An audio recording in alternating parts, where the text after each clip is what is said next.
ಮೊದಲನೇ ಕ್ವಶನ್ ನೋಡೋದಾದರೆ, ಮಧ್ಯಶಿಲಾಯುಗದ ಮಾನವರು ಆಹಾರಕ್ಕಾಗಿ ಏನನ್ನ ಸಂಗ್ರಹಿಸುತ್ತಿದ್ದರು?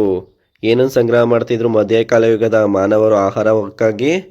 ಧಾನ್ಯಗಳನ್ನು ಸಂಗ್ರಹ ಮಾಡ್ತಿದ್ರಾ, ಇಲ್ಲ ಕಾಡು ಧಾನ್ಯಗಳನ್ನು ಸಂಗ್ರಹ ಮಾಡ್ತಿದ್ರಾ, ಇಲ್ಲ ಮೀನುಗಳನ್ನು ಸಂಗ್ರಹ ಮಾಡ್ತಿದ್ರಾ, ಇಲ್ಲ ಮಾಂಸವನ್ನು ಸಂಗ್ರಹ ಮಾಡ್ತಿದ್ರಾ? ಯಾವುದನ್ನು ಸಂಗ್ರಹ ಮಾಡ್ತಿದ್ರು? ಕಾಡು ಧಾನ್ಯಗಳನ್ನು ಸಂಗ್ರಹ ಮಾಡ್ತಿದ್ರು. ಈ ಕಾಡು ಧಾನ್ಯಗಳು ಅಂದರೆ ಗೆಡ್ಡೆ ಗೆಣಸು ಮತ್ತಿತರ ವಸ್ತುಗಳನ್ನು ಕಾಡು ಧಾನ್ಯಗಳು ಅಂತ ಹೇಳ್ಬೋದಾಗಿದೆ. ಇದೇ ಮಧ್ಯಶಿಲಾಯುಗದ ಮಾನವರ ಆಹಾರ ಆಗಿತ್ತು ಅಂತ ಹೇಳ್ಬೋದಾಗಿದೆ. ಮುಂದಿನ ಕ್ವಶನ್ ನೋಡೋದಾದರೆ, ಮಧ್ಯಶಿಲಾಯುಗದ ಮಾನವರು ಕಂಡುಕೊಂಡ ಮಾರ್ಗ ಯಾವುದು?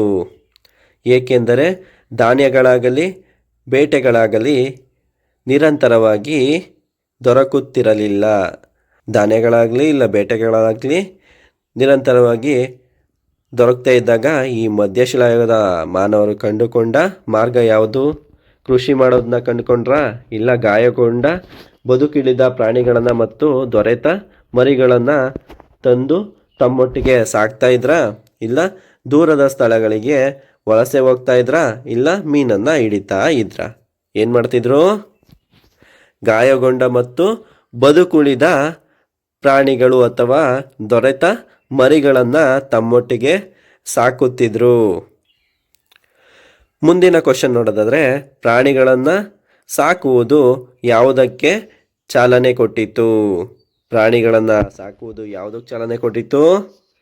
ಕೈಗಾರಿಕೆಗೆ ಚಾಲನೆ ಕೊಡ್ತಾ, ಇಲ್ಲ ಪಶುಪಾಲನೆಗೆ ಚಾಲನೆಯನ್ನು ಕೊಡ್ತಾ, ಇಲ್ಲ ವ್ಯಾಪಾರಕ್ಕೆ ಚಾಲನೆ ಕೊಡ್ತಾ, ಇಲ್ಲ ನಿರ್ಮಾಣ ಕಾರ್ಯಗಳಿಗೆ ಚಾಲನೆಯನ್ನು ಕೊಡ್ತಾ? ಪ್ರಾಣಿಗಳನ್ನು ಸಾಕುವುದು ಪಶುಪಾಲನೆಗೆ ಚಾಲನೆಯನ್ನು ಕೊಡ್ತು ಅಂತ ಹೇಳ್ಬೋದಾಗಿದೆ. ಮುಂದಿನ ಕ್ವಶನ್ ನೋಡೋದಾದರೆ, ಮಧ್ಯಶಿಲಾಯುಗದ ಮಾನವರು ಬಿಡುವಿನ ವೇಳೆಗಳಲ್ಲಿ ಬೀಡು ಬಿಟ್ಟ ಸ್ಥಳಗಳ ಕಲ್ಲಾಸರೆಗಳ ಮೇಲೆ ಏನನ್ನ ಮಾಡುತ್ತಿದ್ದರು? ಮಧ್ಯಶಿಲಾಯುಗದ ಮಾನವರು ಬಿಡುವಿನ ವೇಳೆಯಲ್ಲಿ ಬೀಡು ಬಿಟ್ಟ ಸ್ಥಳದ ಕಲ್ಲಾಸರೆಯ ಮೇಲೆ ಏನು ಮಾಡ್ತಾಯಿದ್ರು? ಕೃಷಿ ಮಾಡ್ತಾಯಿದ್ರಾ, ಇಲ್ಲ ಚಿತ್ರಗಳನ್ನು ಬಿಡಿಸ್ತಾ ಇದ್ರಾ, ಲೋಹಗಳನ್ನು ಕರಗಿಸ್ತಿದ್ರಾ, ಇಲ್ಲ ಮನೆಯನ್ನು ಕಟ್ತಿದ್ರಾ? ಏನು ಮಾಡ್ತಿದ್ರು? ಚಿತ್ರಗಳನ್ನು ಬಿಡಿಸ್ತಾ ಇದ್ರು ಈ ಮಧ್ಯಶಿಲಾಯುಗದ ಮಾನವರು. ಮುಂದಿನ ಕ್ವಶನ್ ನೋಡೋದಾದರೆ, ಮಧ್ಯಶಿಲಾಯುಗದ ಪ್ರಮುಖ ನೆಲೆಗಳು ಯಾವುವು? ಯಾವುವು ಈ ಮಧ್ಯಶಿಲಾಯುಗದ ಪ್ರಮುಖ ನೆಲೆಗಳು?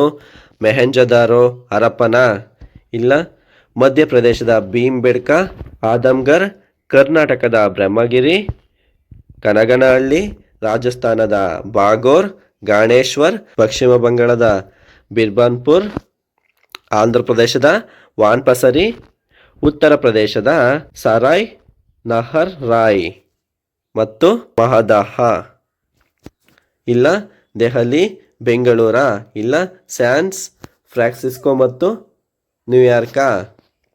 ಯಾವುದು ಮಧ್ಯಶಿಲಾಯುಗದ ಪ್ರಮುಖ ನೆಲೆಗಳು?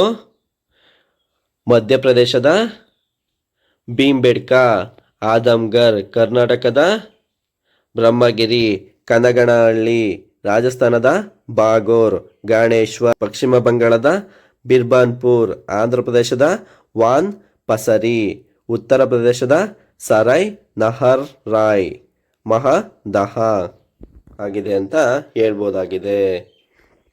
ಮುಂದಿನ ಕ್ವಶನ್ ನೋಡೋದಾದರೆ, ಮಧ್ಯಶಿಲಾಯುಗದ ಕಾಲವನ್ನು ಎಷ್ಟು ವರ್ಷಗಳಿಂದ ಗುರುತಿಸುವುದುಂಟು? ಮಧ್ಯಶಿಲಾಯುಗದ ಕಾಲವನ್ನು ಎಷ್ಟು ವರ್ಷಗಳಿಂದ ಗುರುತಿಸುವುದುಂಟು?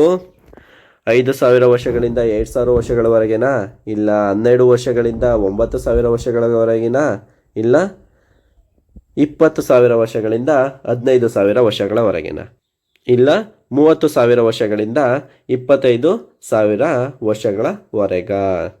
ಮಧ್ಯಶಿಲಾಯುಗದ ಕಾಲವನ್ನು 12,000 ವರ್ಷಗಳಿಂದ 9,000 ವರ್ಷಗಳವರೆಗೆ ಗುರುತಿಸಲಾಗುವುದು ಅಂತ ಹೇಳ್ಬೋದಾಗಿದೆ.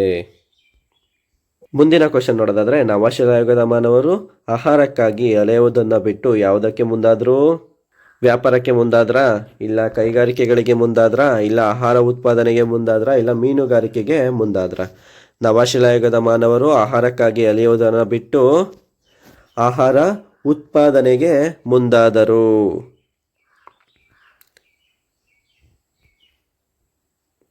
ಮುಂದಿನ ಕ್ವಶನ್ ನೋಡೋದಾದರೆ ನವಶಿಲಾಯುಗದ ಮಾನವರು ಎಲ್ಲಿ ಕೃಷಿಯನ್ನು ಆರಂಭಿಸಿದರು? ಎಲ್ಲಿ ಕೃಷಿಯನ್ನು ಆರಂಭಿಸ್ತಾರೆ ಈ ನವಶಿಲಾಯುಗದ ಮಾನವರು? ಮರಳು ಭೂಮಿಯಲ್ಲ, ಇಲ್ಲ ಪರ್ವತಗಳ ಮೇಲ, ಇಲ್ಲ ನದಿ ತೀರಗಳ ಫಲವತ್ತಾದ ಮೆಕ್ಕಲು ಮಣ್ಣಿನಲ್ಲ, ಇಲ್ಲ ಸರೋವರಗಳ ಬಳಿಯಲ್ಲ.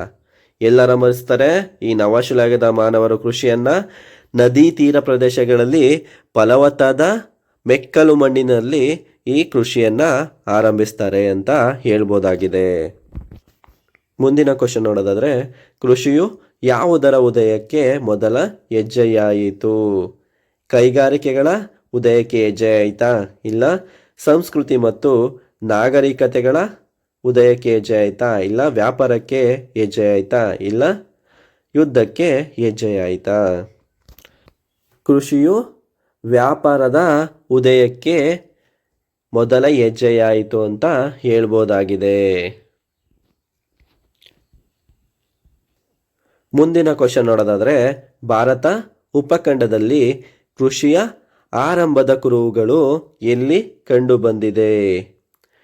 ಭಾರತದ ಉಪಖಂಡದಲ್ಲಿ ಕೃಷಿಯ ಆರಂಭಿಕ ಕುರುಹುಗಳು ಎಲ್ಲಿ ಕಂಡುಬಂದಿದೆ? ಗುಜರಾತಲ್ಲಿ ಕಂಡು ಬಂದಿದೆಯಾ? ಇಲ್ಲ ರಾಜಸ್ಥಾನದ ಮೆಹರ್ಗರ್ ನೆಲೆಯಲ್ಲಿ ಕಂಡು ಬಂದಿದೆಯಾ? ಇಲ್ಲ ರಾಜಸ್ಥಾನದಲ್ಲಿ ಕಂಡು ಬಂದಿದೆಯಾ? ಇಲ್ಲ ಕರ್ನಾಟಕದಲ್ಲಿ ಕಂಡು ಬಂದಿದೆಯಾ? ಭಾರತದ ಉಪಖಂಡದಲ್ಲಿ ಕೃಷಿಯ ಆರಂಭಿಕ ಕುರುಹು ರಾಜಸ್ಥಾನದಲ್ಲಿ ಕಂಡು ಬಂದಿದೆ ಅಂತ ಹೇಳ್ಬೋದಾಗಿದೆ.